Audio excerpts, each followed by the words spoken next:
How are you? It's nice to see you. It's nice to see you. You look and fabulous. That signature red lip of yours that I love so much. Thank you. How are you? I'm good. How are you? I'm good. I'm busy. Okay, Jeremy says, looking gorgeous. Thanks. We love it. We love it. Hey. I'm good. Where are you that you have that beautiful cloud background? I'm in the clouds. Yeah. It's actually a giant photograph that's in my apartment. It's just a giant photograph in my apartment. It's a perfect live background. Thank you. Yeah, I mean, it really, my apartment has essentially become this sort of like de facto production studio. Yeah, and an actual angel living in the clouds. Oh, thank you, Jeremy. You, earth angel to earth angel. Yeah, I mean, it's become basically sort of a de facto production studio. I work a lot with my partner producing things here, and he's like, we can talk about this actually. We're gonna go tomorrow on a trip. We're shooting a short documentary together, and he's like, when we get back, you really need to get this place a little more production friendly. So I'm like, we know we're in this like COVID moment because, he's like, I feel like I have those same conversations with my husband every day. Yeah. Because anytime I've all of a sudden in the last 6 months had to create a culinary studio in my kitchen with 2 small children and my husband working from home, and finding out and figuring out, if I could show you that I have an ironing board that I use as a platform that I put over the stairs to rig up the camera so it's at the right angle. This is the way we're all living, right? Yeah, we could talk. We could. Yeah. I feel like at this point I could consult folks on what is the best way. We could talk about that, but what we should do before, because we could just talk and talk all day. I feel like we could. So I think what we should do is introduce ourselves. So I'm obviously Lonnie Halliday. Y'all just joined my live, and for those of you who don't know, this is Gail Simmons. I'm gonna turn it over to you because you can intro yourself the best. So why don't we hear from you? Who you are, tell the people who you are. I'm sure everybody knows who you are. These days, that's a big question, Lonnie. But truth, okay. I am an eater, a writer, I'm a traveler, I'm a cook. I used to be a professional cook. I was at culinary school, worked at Food and Wine magazine for 15 years, and for the last 14, almost 15 years, I've been a judge on Bravo's Top Chef. I've written a number of food books, cookbooks, and worked in a lot of different pieces of the restaurant and food industry, mostly on the media side, but I did spend a long time when I was younger and more agile in restaurant kitchens. And I've been eating around the globe for as long as I can remember, until March 13th, essentially. Friday the 13th. Friday the 13th. Global. Yeah. Right. Yeah. But otherwise, that's who I am. And I'm based in Brooklyn, New York. Oh, you are? I didn't realize you were in Brooklyn. I thought you were in the city for some reason. I don't know why I thought that. I had this thing in my head that you were in the city. I'm in Brooklyn too. I know, because I sent you a book. But, that's right. From Clancy. We should talk about this book. Book. Oh, I missed a trick. I just rearranged my apartment to shoot something. I bet it's nearby though, and so we can show the book. My whole entire apartment, like I just said, is a production studio right now, and everything's just in a different place. Yes. And there's a lot of seamless that's happening at my house when my kids come home mid-production. But that kind of segues into who I am and what I do, which is I'm a baker, I'm a food entrepreneur. I also went to pastry school, and I own Brutus Bake Shop, which is sort of like a specialty boutique bakery, bake shop. I do custom orders. Before COVID, I would do sort of wedding cakes. I owned a small catering company for a time with a business partner. We did a lot of backstage, fashion week catering and sort of special events and private dinners and things of that nature. So lots of sort of in and around the food kind of world. I, like you, I've worked in like restaurants and bakeries and things like that in sort of different settings in the city. And, you know, I'm a mom. I'm a single mom now.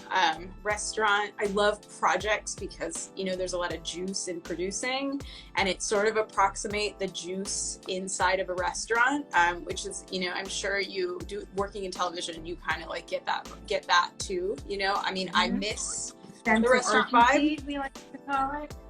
What's that? I said the sense of urgency, that Yes. adrenaline rush of Yes. working in restaurants or working in All of production. the above. Yeah, it's like just the pure flow and focus that you need to sort of like be inside of to kind of like make it all happen. And it's like a symphony, isn't it? It's like all the different parts need to sort of fire all in the right time, and for, you know, to have some success. But so you've been in and around the culinary world for a time. Why don't you, let's like, I know you, like you came into my sphere of understanding during like Top Chef. Like everybody knows and loves Top Chef. It's probably like, it's Emmy Award winning. Everybody loves this show. Like it's been this amazing sort of like cultural cornerstone, especially in the culinary world. And I also think just like in greater sort of pop culture in the United States and beyond. But like, I would love to hear really like what kind of got you to that space? Like, I mean, I know our conversation, like we're gonna go all different places today, but like let's kind of start at the beginning. Like, how did you get from, you know, open-ended question, like give us a little bit of the background there. I'd love to hear it. I get it. Sure. I'll try not to make it too long of a story, but you know, it really had so much to do with a lot of right time, right place, maybe. But I always knew from the time I graduated college, I realized I wanted to work in food. I actually grew up in Canada. I'm a Canadian born and raised. I've now though lived in New York as long as I lived in Canada. My life, I've split now equally between the two, half and half, almost exactly. But when I graduated college in Canada and I moved home, you know, to my parents' basement, as I was lucky and also horrified to do many years ago. From that moment, I knew I wanted to work in the food industry, but didn't, and I wanted to write about food. I loved journalism, but back then, food media was not what it is now. I mean, there were the big cornerstone magazines, and then there was, you know, the dining section of the New York Times and the LA Times, certainly, and the back 3 pages of some women's magazines that had, you know, home cooked recipes. But that was sort of it. It was sort of the dawn of the internet food revolution bubble, you know? And so I knew I wanted to be in food somehow, and I knew I wanted to be in the media, connected to media, food, writing, but I didn't really have a clue what that meant, how to get there. So I worked for magazines and newspapers in Canada, but when I realized I really needed to take like a bigger step to differentiate myself, I quit, got a student visa and moved to New York and went to culinary school here. And then was gonna just kind of go back and work in magazines, but I was convinced by some mentors of mine that I still really didn't know anything about food and didn't know how to cook. And if I really wanted to like learn the language of a kitchen and understand it to write about it with authority, I really had to work in kitchens. Like there's no substitute for that experience if that's your beat, you know what I mean? Yeah.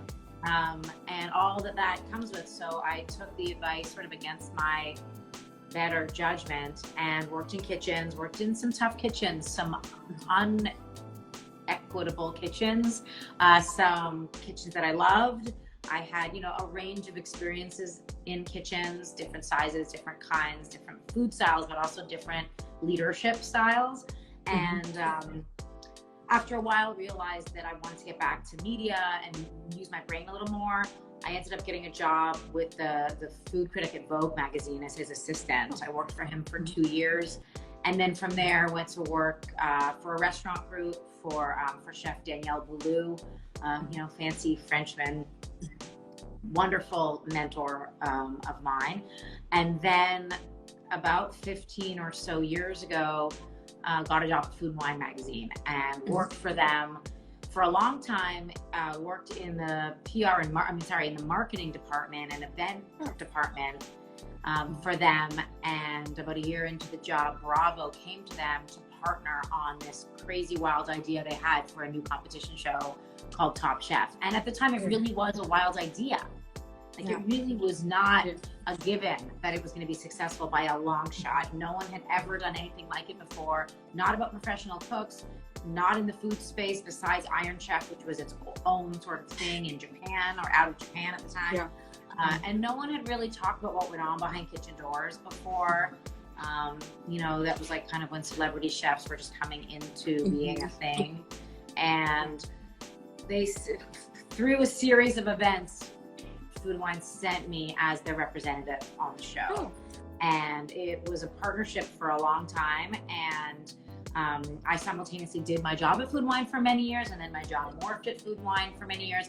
But all the while, Top Chef just kind of kept getting bigger and bigger, and we all went along for the ride, mostly happily. I mean, it's been an incredible journey.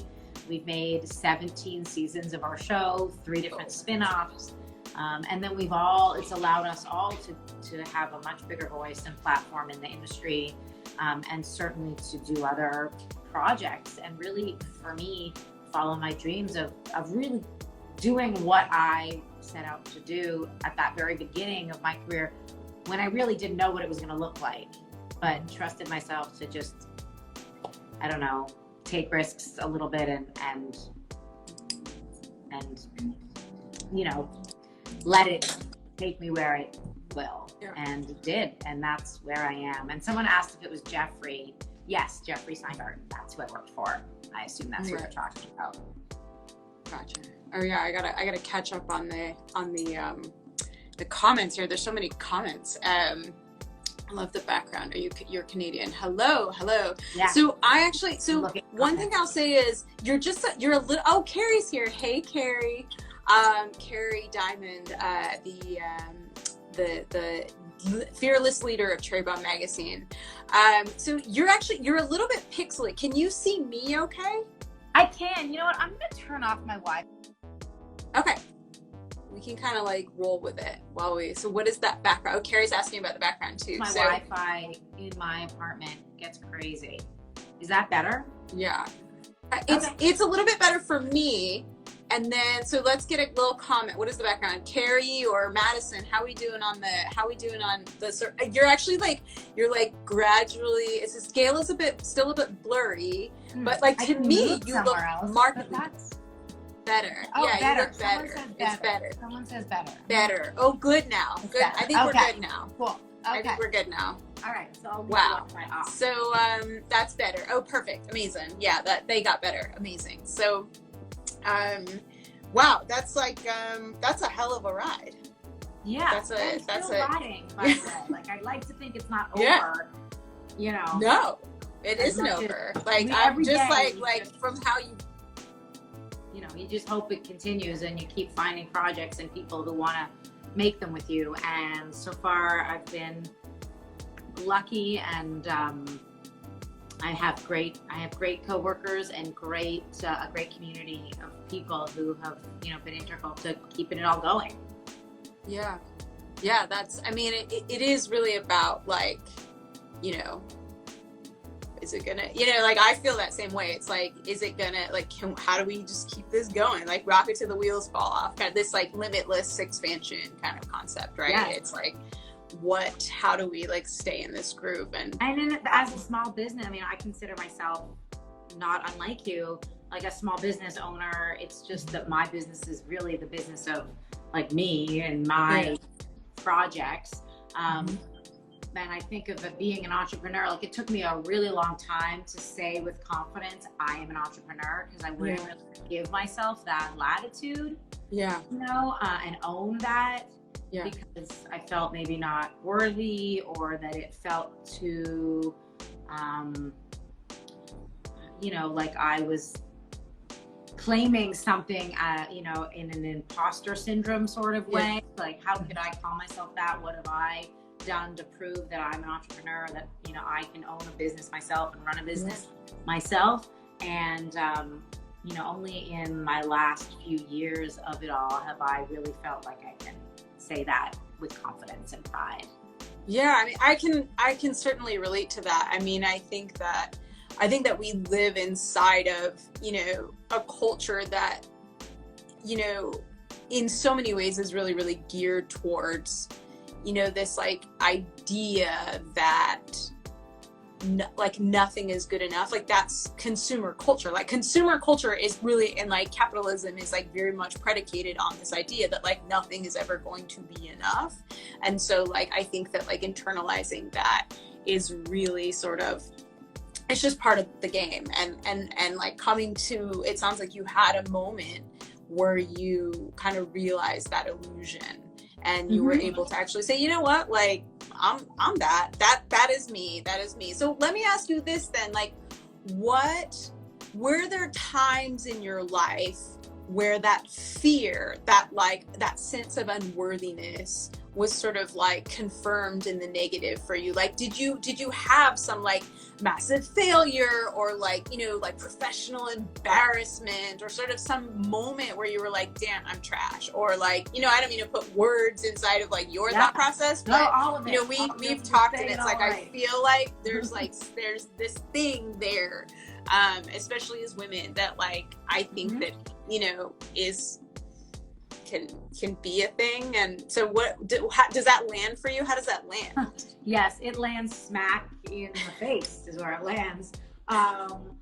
In so many ways. I mean, I can think of 10 different times, you know, throughout my career when you kind of were like knocked down and made to feel not worthy, made to feel not sure of yourself, or just failed at something that you really wanted, you know. And there is this dichotomy. I feel like I grew up in a family with a really strong mom who worked and raised us and made it look easy. Although now that I am a mom, I know how not easy it was for her. And, you know, but you're supposed to not know that when you're a kid, I think. And so I tell my kids all the time, right? Okay, of course. I'm like, this is hard. Of course, like, but at the same time, you never really know until you have to do it yourself, right? Yeah. And so then, you know, so I was kind of taught you can do anything, you can be anyone, but the realities of going out and being that person, or, you know, it is often different than what you're sort of like led to believe when you're just starting out. I remember, you know, being in restaurants, working as a cook, and the pain and strife and difficulty of just feeling like I knew I never wanted to be a chef, right? I would never call myself a chef because I do not run a kitchen. That to me is the definition of a chef, someone who is a leader, a boss of kitchens. I am a boss, I have employees, but I am not a chef in that I don't run a kitchen operation every day or lead a team of a kitchen. And so I, you know, remember being a young cook and getting, you know, barely getting through a night on the line and feeling multiple times like I was terrible, like I totally sucked at it, and that I was beaten down both by myself and by people around me, and made to feel really unworthy because of that, for sure. I remember also a really big job interview that I thought I had nailed, that was for a job that I, you know, I'm sure a lot of people have this experience, right? Like I really thought this was the one calling. It was like a 4-part interview. I had to do a writing assignment. I had to spend a day in the test kitchen. I had to cook. I had to write menus and recipes, and everything seemed to be going well. There were no major screw ups, but I was sweating it, and it went to someone else. And that person had, you know, more experience than me, but the personal sense of failure, I remember just getting that news when it was something that I had hoped to get for so long, that, you know, just I cried for like 3 days. I couldn't pick myself off the floor. I didn't know where to go from there. That feeling that like everything was working up to this and it was going to be the thing that I had dreamed of doing, and then just wasn't good enough to do. Yeah. I remember that being it just still to this day. I mean, that was 20 years ago. I'm going to tell you, I'm totally interrupting. I'm like so into the story. And here's why I'm going to tell you this is because I think that, I think that when you work in television, I'm sure you get this, like people, millions and millions of people around the nation, they see you and it's almost like the way that television is formatted, like people have this like relationship to you in the sense of like, they feel like they know you and everything and like, right. And, you very much like, when we watch television, people aren't really it's not you actual as a human being. Like you're on TV and you've got this role and it is you and you're authentic, but it's also sort of this like television character in a way, right? Okay. And it's the edited version of me, 100%. Right. And I think that Gail Simmons that comes across as the judge on Top Chef is like a very sort of like super like polished together, like Miss Superwoman, everything, like not a hair out of place. Absolutely. Yeah. Completely. And I think like you sharing this is like so important. Yeah, it's true. I mean, people also, I get so many comments when people meet me on the street or in person and recognize me or then realize who I am. And there's so many interesting things people say that I don't think they say maliciously, but because you're so used to looking at someone on a kind of two-dimensional screen, in full hair and makeup and a cocktail dress, which by the way is not how I roll day to day. No? Especially the last 6 months of my life where I've been barefoot and haven't like put on any makeup, barely brushed my hair, and in pajamas when most people like, come to my door. No apologies, that's life. But I get some things like a lot of people say, or I've gotten over the years something like, "Oh, you're so much younger in person," or "You're so much prettier in person." Well, I mean, it goes on. And I just think it's like people forget, number one, that they don't know me personally, right? Like, so saying that to a stranger is kind of, difficult. And then just that, like, well, what are you trying to say? Like, are you saying I'm really old and not pretty in television? But it doesn't matter. Like, I'm fine with, but coming to terms with all those things that people perceive you as, it just has made me realize that people have such a preconceived notion of who I am, right? Constructed from some brilliant editors that I work with and adore.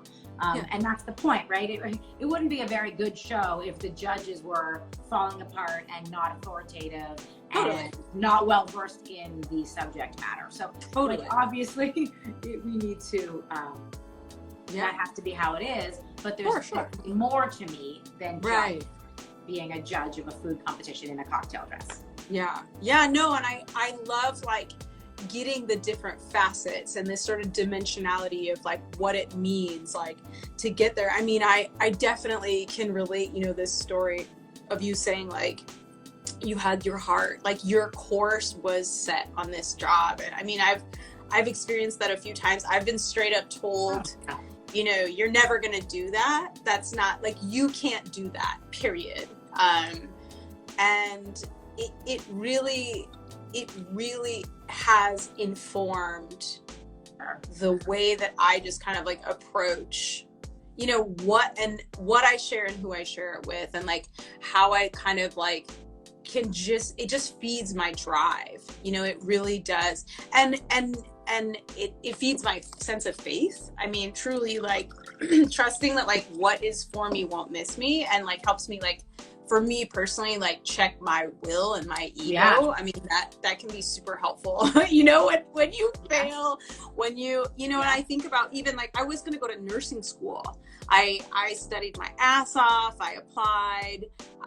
It was a super competitive program and I didn't get in. And this was before I sort of like really committed to a career in food. I was like studying to be, I was going to be a midwife. And I had a whole thing planned out and it didn't work. And I was like, well, shit.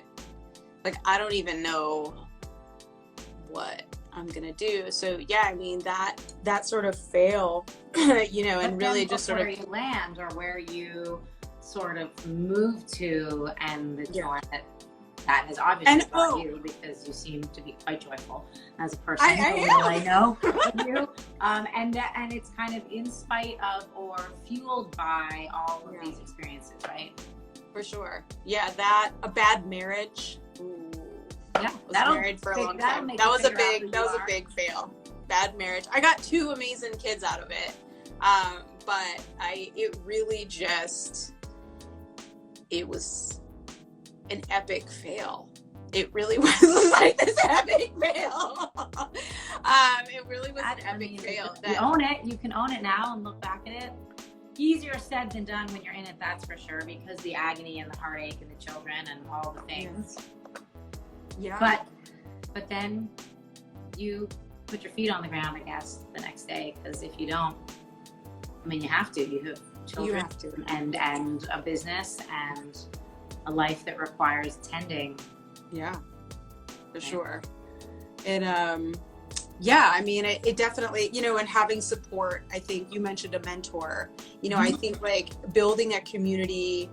I mean, I was gonna ask you, like, what's the advice you would give, like, for people sort of trying to, I mean, obviously, like, it's a whole new world, but for people trying to sort of make it in this like food entertainment space. And I mean, I don't know how that lands with you, but certainly, like, for me, even just, I mean, my career and trajectory is like completely different from yours, and nowhere sort of near where you're at with what you do. But I mean, for me, you know, people ask me like, how did you get to where you are, and, you know, with what you're doing, and how do you make things happen? And I mean, how does it land for you? I mean, certainly, like, building a community of people who are a rung or 2 or more up the ladder than you, who have like what you want, not even necessarily like the career you want, but like the balance of, like, you know, the vision that they have for themselves and their family life. Or certainly somebody who has like no family at all, who completely goes for like kooky, crazy projects, and like building this sort of community of like de facto, maybe not even direct mentors, but people who have what I want in many different ways, is something that I always recommend to people. Reaching out, cold calling is always something I recommend to people. A lot of times it's just like a no, and that no I find is like a good thing. Like, getting told no over and over and over and over and over again is really good. I think so. But I agree. Like, what would totally you say? Agree. And it's happened to me many times. I mean, I think you nailed it. I think community is, especially now, it's like all we got, you know. And life and jobs and the economy and the future is so completely upside down and unknown. I mean, it always was unknown. Obviously, no one's got the crystal ball. Totally. But none of us could have predicted this. You know, when I say this, I mean the 17 layers of this. Yeah. So, so I think that what I always think about is the people in my life, the community, and that's so many facets of community. That's the, you know, obviously my family, my pod, my mentors, my coworkers, like the people I lean on for all different things, not just when I have career questions, but when I just need to like cry like crazy, or when I need a lot of parenting support. You know, I, like so many people, period, but certainly in New York City, and right now more than ever, I don't have family around, and I never had family around once I moved to New York, you know, and had my own family. I've never had my parents or extended family here to support me, that kind of village. And now even more so, my parents are across a border, and so we can't get to each other right now, even if we want to. We're working on it. There's a plan, but so I hope I'll see my parents soon. But, you know, in this pandemic, it's become infinitely more complicated, and so having support from my community has meant even more than ever. People to lean on creatively, like to have, you know, to lean on for solutions when I don't have them inside me. I think is like so important, and that doesn't even mean in person, because these days it's all over, you know, a screen. For sure. For or sure. a phone, or you know, an email. But there's that still makes them my community, and like I think the restaurant community is such an example of a community of people who are relentless and resilient. And I don't want those words to sound cliche. Like right now, the restaurant community, like watching my friends in the restaurant and food and beverage community rise to meet the challenge of where we are, and with realism and with pragmatism, and to step up for the people in our community who are most vulnerable and most in need. And I mean, the food community has always been an example of generosity in that way, but like right now, as an army of people who are committed to making life better and to supporting each other, it's been a remarkable thing to see. Yeah, it's definitely, I mean, it's interesting. Yeah, you really hit it when you said like we never really knew, you know, what could happen, or sort of that. No, I think this moment has really brought into high relief. You know, there's a few things happening inside of this moment, right? There's sort of like the global pandemic of the coronavirus, and there's like the social uprising of the Black Lives Matter movement sort of coming into the greater collective consciousness. And it's like, and they're all so interrelated. Like it's not a coincidence, right? And if you like, it is all on top of each other for a reason. Yeah, exactly. I mean, I think it brings into high relief a number of things, right? That like, we don't actually know the future. We don't actually know what's going to happen tomorrow. Like we know that intellectually is an intellectual exercise. And I think this brings into high relief, you know, that reality. And I also think that, you know, the fact that we are all interconnected is like the fact that those two things are happening right now. And it's really just like screaming in our face in a language that like only some of us are able to take in, that like we're all interconnected. And I mean, it really, like when you're talking about community, it really reminded me of, I did recently a pop-up at Maison-Yaki. So Greg Backstrom, who owns, yes, it was wonderful. Yeah, no, it was such I mean, that's a great example, like what you did with them and what they are doing too in the community. And like, it's just been such a great thing to watch. I was away out of town the whole time of your pop-up, but I followed it both through you and through them very closely. Yeah, no, it was a great experience. I think for me, the thing that it really was wonderful, because I was like, when I first sort of like heard about it, I was like, if I'm gonna do this or not. It's like a lot of work, and like we're in a pandemic, like what am I doing? And I was kind of like, and then I was like, no, I need to do this. And the thing that I really got out of it, like besides, you know, feeling that juice of like connecting with my community, even though it was like very much like a socially distant pop-up, I was able to really like, my community came through. It was like that, we didn't let people in the restaurant. It was like pickup only. But I would have like other chefs come in socially distantly, like Chef Cicely and Mavis J, like they came and they would sort of like, we would talk through their other Black women who are chefs, who are partners, who, you know, they ran Colors together. They have a company called Food Plus People together where they do like CPGs, and they're incredible. And they just, you know, they would come from the Bronx with their kids a few times, and they would come and they would just talk me through like, what are you doing? What are the opportunities that are coming up for you? How are you opening the door for other people, you know, who don't have the privilege that you have in this moment? And really just like holding me in a space of like, this is amazing. We're here to support you. And also here's how we're going to support you by like asking you like, what's going to happen next with the privileges that you have? You know, how are you leveraging these privileges that you have? Because like, I have all kinds of privileges. Like, I am light-skinned, I am skinny, I am pretty, I'm media ready. Like I have this like proximity to whiteness and sort of media in general. My ex-husband ran, you know, like an international record label. And so there's all these sort of like privileges that I have that I've been able to utilize and leverage to kind of build what I have. And, you know, MJ would come and bring so much love and sweetness and be like, and what are you going to do? Yeah. You know, how are you going to continue to hold open the door? And really, like, that act of love was just, it was so beautiful. And that to me was really just like that calling me in, and really, like, you know, making sure that, like, in this moment of opportunity that, like, I get to continually, you know, examine where I'm at inside of my privileges.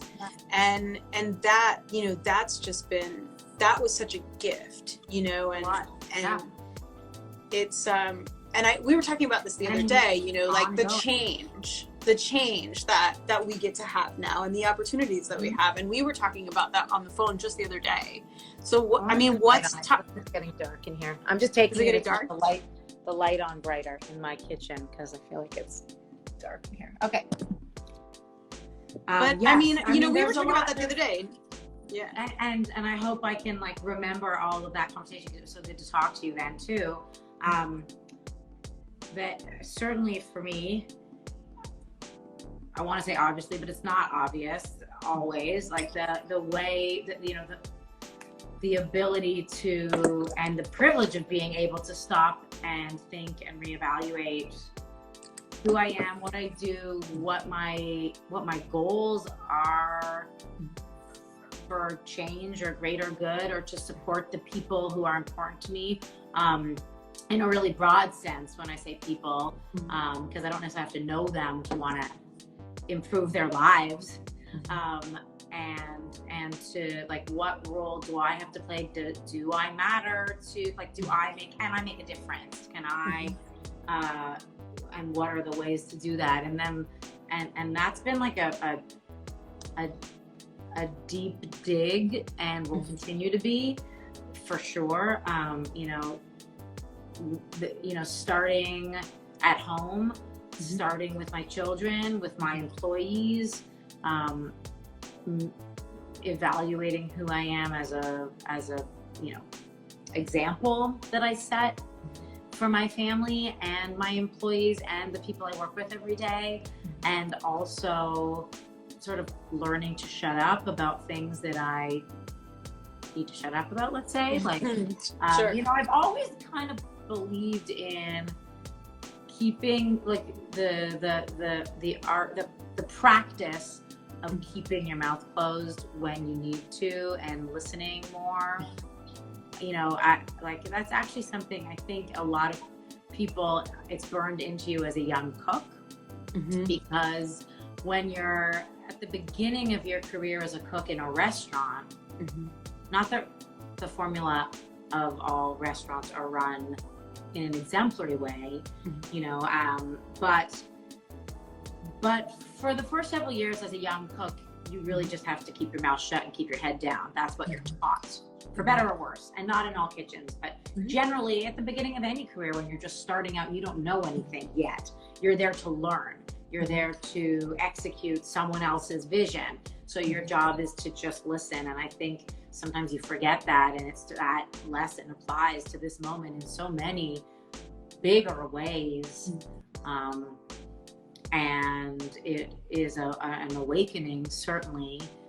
Should we have all woken up years and years and years ago? Certainly, but this is a process that will take generations of undoing, and of thought, and of work, and of self, like, checks and balances, if you're willing to make them, right? So I love that. I love that you're talking about this. I don't have answers, but I feel lucky to be able to talk to people like you on a constant, you know, basis. No, I think that I think that you're actually hitting on something that I think is actually bigger and more important than an answer sometimes, which I think is this process of really normalizing this conversation. Right. And really sort of like talking about the ways, like, so for me, something that I really like to dive into with people, and I think that sometimes people get a little bit shocked sometimes, because I'm like, you know, these are the ways that I have internalized anti-Blackness. I think that for me as a Black woman in the United States of America, there are so many pernicious and subtle and ways in which I need to discover that I have internalized anti-Blackness as a Black woman in the United States of America, and really talking about that and normalizing that part of the conversation is the role that I get to play. I think that, really saying like, I don't have all of the answers and I want to listen to other people. I mean, I think that it's interesting because you're saying, you're talking about like your role as a white woman, you're like, I'm here to be quiet and I'm here to listen. And like, for me, the challenge is to like speak. Yeah. I've been so conditioned to read the room as a woman and as a Black woman, like to be able to, people talk about like code switching and people talk about, for me, it's like I have these sort of like the skills that come with like living in a culture of like racism and anti-Blackness, where I sort of have to like read a room and I have to like be in a room in a certain way to be able to secure certain opportunities at times. And I have to learning to be able to take up that space and really like the way that it's been, the way that's come to me when I've meditated and prayed about what should I be saying, what should I be doing, really for me looks like, let me talk about the ways that I've internalized anti-Blackness. I think that as someone who is light-skinned, I think that as someone who has the privileges that I have, like speaking very specifically to that and the ways that I play a part of complicity in, the culture that we're in, is a really important conversation because it helps other people. It's service, right? Like infinitely. It gets me out of my head of thinking, am I doing the right thing? Am I doing the wrong thing? Am I saying the right thing? Am I doing enough?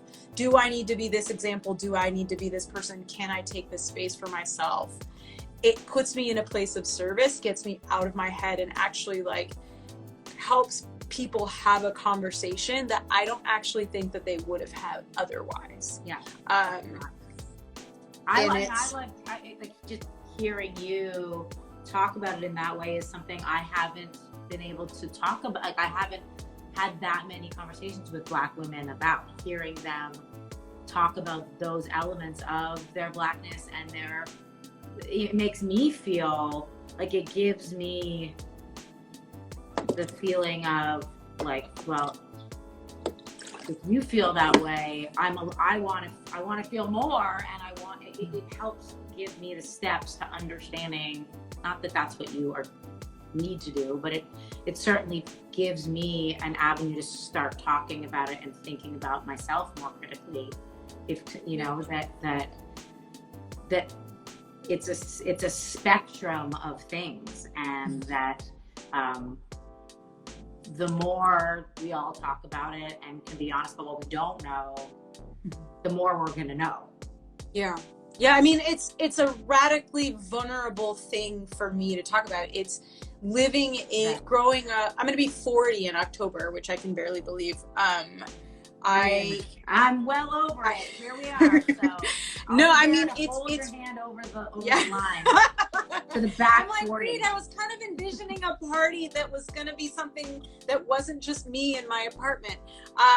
No, it's, like growing up in the United States and, with the experiences that I've had, it's incredibly, there's a lot of incredibly painful, traumatic things that I have only in the last few years, and certainly like inside of quarantine, I've like processed, and speaking to it isn't necessarily like I speak to the people in my life that I feel comfortable being vulnerable with, like my close friends, and like at work, with my I have like a chef clique, these two other chefs, and we work together in a kitchen, and or we did until Corona. Like, we will talk all day. We'll read books together. We discuss. And it's like a whole sort of like two of them are like gay men, and one of them is like a white gay guy and a Filipino gay guy, and like that me, and we kind of like we go around and around and around, and we're very, very loose and free with like, oh, that's super racist, or no, you're super racist, or oh, this is super racist. Like, we talk about stuff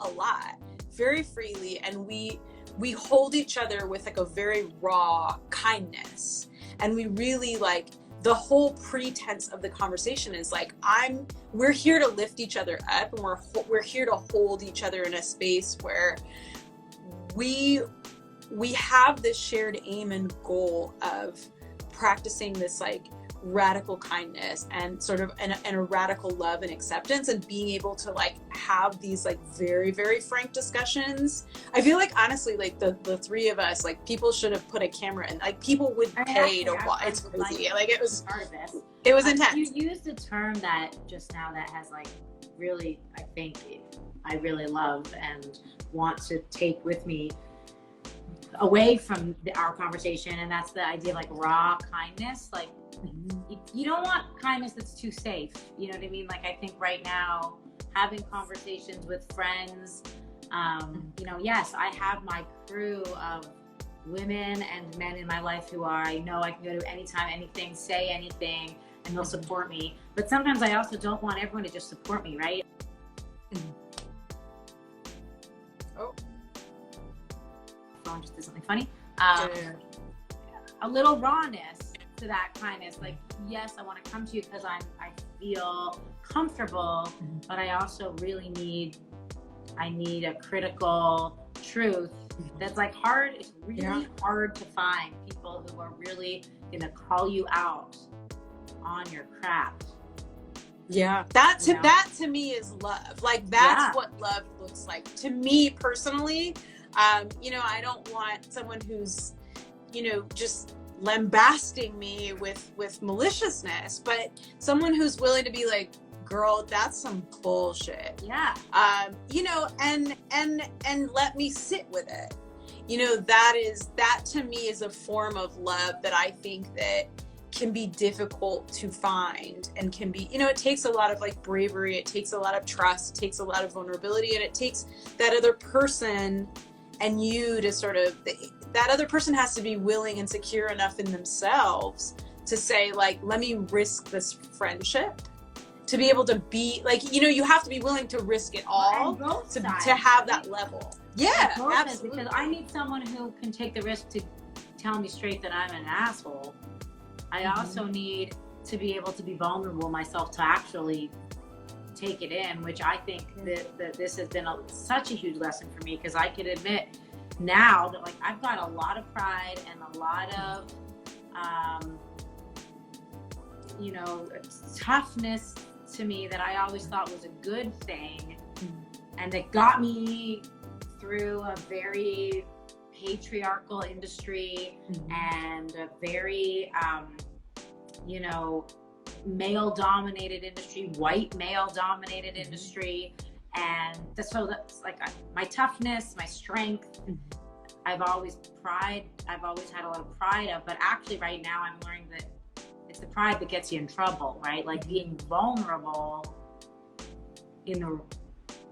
not to people who want to do you harm, but being vulnerable to your own failure, to your own flaws, and there are flaws, you know, is something that quarantine has helped me do for sure. And the position that, you know, we've been in every day these days with challenges that we all face to different degrees, and certainly a lot of people far greater than me, but even being able to see that and to recognize the challenges of this very moment in their microcosms and their macro complexity, right? Like, and being vulnerable to them, and that to me is like a really hard but important thing to do. That's beautiful. It's beautiful. Yeah. It's a work in progress. Well, no. I'm happy to be a work in progress in the sense of like, it just means I'm still alive. Yes. And you know, I get a chance to do it all over again every day, and you know, it's beautiful. I mean, we've been talking, you know, it's like 10 to 5. No, I feel like people have questions. I feel like there's like, as somebody said, embrace the shadows. I love that. Yeah. I feel like there are some questions that I just sort of like didn't really. Does anybody have a question? I saw feel them like they're earlier, but now, you know, I never know how to find them again. I know. I'm like, I feel like, you know. Oh, so I feel like asking how we met, how we met. How did we meet? Well, I mean, I can tell you that I started following you quite a while ago because I love what you do and I love your reads. And I just find that you're super articulate and interesting. So, I mean, that was like the Instagram. It's Instagram connection. And then I did, you know, a Share the Mic takeover. Oh, then I knew that you did your pop-up with Maison Yaki, so I was following all of that because I know Greg and the people at Maison Yaki well and adore them and was really excited for this project. And then I did a Share the Mic with Clancy Miller, cookbook author. Yes, Clancy Miller. Yes, who is just awesome. And she's a powerhouse. Really inspiring woman who I just think the is world cool. Does not deserve her fabulousness. Yeah, like she's amazing. So that was we started with that. We should circle back around to that. So Clancy did a takeover, or you did a pass the mic on your Instagram. Tell us a little bit about that with Clancy, because Clancy she's a dear friend of mine who I'm just like, I'm obsessed with her. We're like actually friends, and I like just am obsessed with Clancy. She's like a true earth angel. We've practiced like yoga and Reiki. We've brunched together. Like, she is such a talent. She's so beautiful. She's so funny. She's doing really big things. Like, she has just, I really admire that she like saw a space in the food media world. Right now, she wrote her book Cooking Solo, and she's done a lot of great food writing over the years, but and she is the founder of For the Culture, which is a magazine that is coming out soon. Its first issue that she completely funded through Kickstarter for Black women in the food and wine industry. If y'all watching and listening don't know Clancy and For the Culture magazine, you should, as soon as this is over, go follow. I don't know if her Kickstarter still have, just Venmo her. Well, you can go on For the Culture mag. Or whatever exactly the website is. I don't want to get it wrong. But go through their Instagram and you can make a donation to have a subscription. Amazing. Which I've done, so I can make sure to get it when it comes out and have a year of all of its content. And that supports obviously allowing her to make subsequent issues, which is great. So you know, I've been following her and really taken by her work, and just like it's very inspirational. So I reached out to her. We had met a couple years ago at an event I did for my cookbook at the Wing, actually, and then when I've been trying to do as many sort of Share the Mic things on my Instagram, you know, as I can with interesting women in the food and beverage industry right now, and I've been trying to do it pretty regularly. And so I reached out to her to see if she would do it with me, and I thought, well, her book was out of print, like sold out everywhere, and people kept talking about how they couldn't get it. And I was like, well, maybe we could do a giveaway of it on my Share the Mic. So her publisher helped us do that, and you were a winner of one of the copies of the book. So I got to reach out to you and be like, hi, I kind of love you. You got a book, I'm going to send it to you. And then that's how we started talking to do that. Yeah, that was beautiful serendipity. No, that's such a great answer. No, and I love that we got to circle back to Clancy, because I didn't know that part about being able to donate to get a subscription. So I'm actually going to do that as soon as we're done with this, because everything about Clancy is just like worth supporting, worth collecting. She's just a powerhouse, like soup to nuts. The world does not deserve her. Like, she's amazing, and I just adore her. I think this is actually like a great question. I think to kind of like, we're gonna be done in like 5. I think this is a super great. Kitty Catch asks, how do we as women in the food industry lead with compassion and strength post-COVID? I think that's like a really beautiful way to like take us out, because like that's where we're going next, right? We're like now we're post-COVID, and compassion and strength we're post first wave, but sort of in it, but working towards an end. Okay, fair play. Yeah. That's it. I mean, it's a massive question, but I think that compassion is the key. It's just, I really am trying, at least personally, every day without sounding, cliche about it, to like wake up and know that there are people who, I have loved, I have people in my life that I love and care for, and I want to take that and just like be as joyful as I can, because every day I find, since the world, shut down, we've all been faced with challenges of different kinds, and they're so complex and they're so layered, and there's no easy or right path, one path. So trying to be really thoughtful about the fact that while I'm going through my crap, everyone you encounter along the way is going through all of their crap. And to be respectful, kind, and hold that as a priority in the way that you move through life, physically or metaphorically, and where is the need for more attention, love, spotlighting of, it's never enough. These days it's never enough, because the world is hurting. This country is hurting, right?